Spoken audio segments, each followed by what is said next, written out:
What's up guys, Pikachu's cousin here. Got a RU battle against my buddy Robert, and just gonna say I haven't posted a Wi-Fi battle in a while. I've just been real busy, a lot of work and shit, but whatever.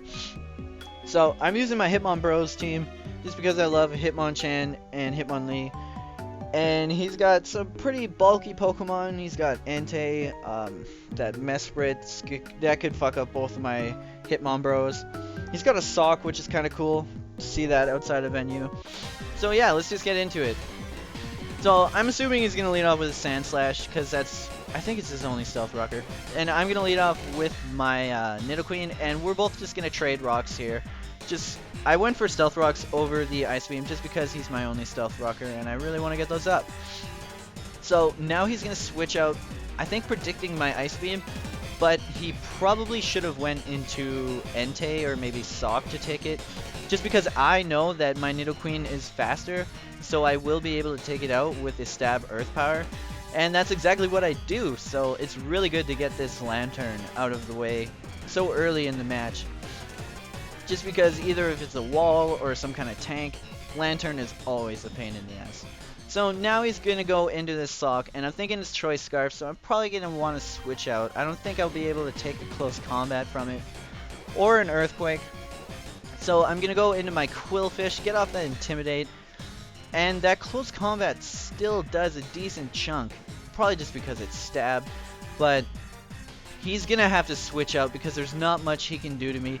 So now I'm going to be able to get off a T-Wave on whatever he brings in. And he brings in this Galvantula, and I thought it might not work because he's an electric type, but it does, and that's pretty awesome because he's a really fast Pokemon, so now he's crippled. And now I'm going to switch into my Nidoqueen, and he makes a pretty nice play here, predicting my switch and switching into his Mesprit. So I can't stay in with this Mesprit. I mean, it's got Levitate, so I can't hit it with my Stab Earth power, and it'll take me out with one Psychic. So I'm going to go into my specially defensive wall, Samuel the Spiritomb, as maybe he predict that switched, I don't know. So he's just going to set up a Calm Mind, and things are looking a little scary now because Mesprit is nothing to mess with once he has a couple Calm Minds up. So he's going to go for a T-Bolt, and it does just about half, and I'm going to be able to get off a Will-O-Wisp. I go for Will-O-Wisp instead of Sucker Punch just because I want to get some continuous damage off on him, and I don't have Toxic, so it's my better option. So now I'm going to go for the Sucker Punch. Unfortunately, he's going to set up another Calm Mind, maybe predicting my Sucker Punch. I could have gone for Shadow Sneak, but I actually missabbed it, and I have Shadow Ball. I fix that now, but at the time it could have came in handy, but whatever. I'm going to switch out because I don't want to die to another T-Bolt, so I'm going to go into my Nidoqueen. And he makes a really awesome play predicting my switch, I think. I mean, like, that's just nice. He's able to take out my Nidoqueen with a Psychic, but with that burn and the Life Orb, his HP is starting to get really low, so I figure I can take him out with excuse me, a Choice Specs Volt Switch.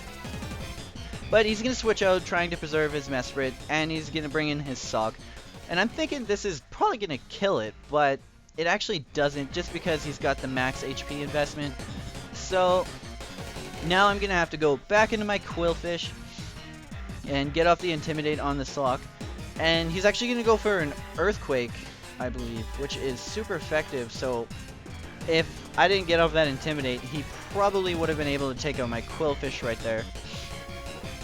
I mean, that does a lot, even with the Intimidate, but fortunately for me, I'm able to get up my mid-game Toxic Spikes, and that's really awesome. Toxic Spikes are great.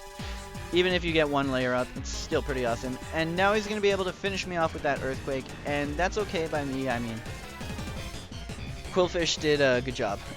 So now I'm going to go into my Spiritomb thinking that I'm going to be able to take it out with a Sucker Punch. I mean, it is Stab, but I don't. He lives with like 1 HP, and he's going to be able to get off an Earthquake. Fortunately for me, thanks to that Intimidate, it's not going to do a whole lot at all. And I will be able to finish it off with a Sucker Punch the next turn, so that all works out, I guess. I mean, I lost a little bit of unnecessary HP, but with that leftovers, I pretty much got it all back. So he's going to bring out his Entei, and I'm thinking it's going to go for a Flare Blitz or maybe a Calm Mind or something like that. So I'm just going to go for the Sucker Punch. And he does go for the Flare Blitz, so with the combination of my Sucker Punch, the recoil from the Flare Blitz, and the poison from the Toxic Spikes, I was hoping he would die, but he comes close. So now he's going to switch out, trying to preserve his Entei, because it is Choice Banded and it has extreme speed, so that's the only thing that can out-prioritize my Hitmonchan. So he's going to go into his Sandslash here. Well, I'm going to set up a substitute. I did not predict that switch. I just went for a substitute just because I have no idea why. But it really works out in my favor, because I'm going to be able to get off the Iron Fist boosted Focus Punch on this Sandslash. And it is a physically defensive wall, so I wasn't expecting it to do too much. But I'm happy with the amount of damage it does. I mean, the Sandslash is poisoned. And he's able to take out my sub with an Earthquake, but that's fine. I mean, Hitmonchan's pretty frail anyway. That's why I have the leftovers on him. And I don't think I'm going to be able to take him out with a Mach Punch. I'm not very sure, but I go for it anyway. Do I take it out? I really can't remember. He's going to be able to get off a Rapid Spin, which is the key play here, because now he has the opportunity to let his Sandslash die and bring in his Entei, and probably take me out with the Choice Banded Extreme Speed. So look at that, it's still alive, but now I'm going to be able to finish off with a Mach Punch. Sandslash never goes down easy. I really love Sandslash. It's a really awesome Pokemon. So now he's going to bring back in his Entei. And what does he do here? Yeah, he's going to go for that Extreme Speed. And I'm basically thinking bye-bye Hitmonchan. But I do just barely live it, and I'm able to get off that Mach Punch. Doesn't take him out, but he is poisoned from my Toxic Spikes, so that really works out. And now he's going to go down to the poison.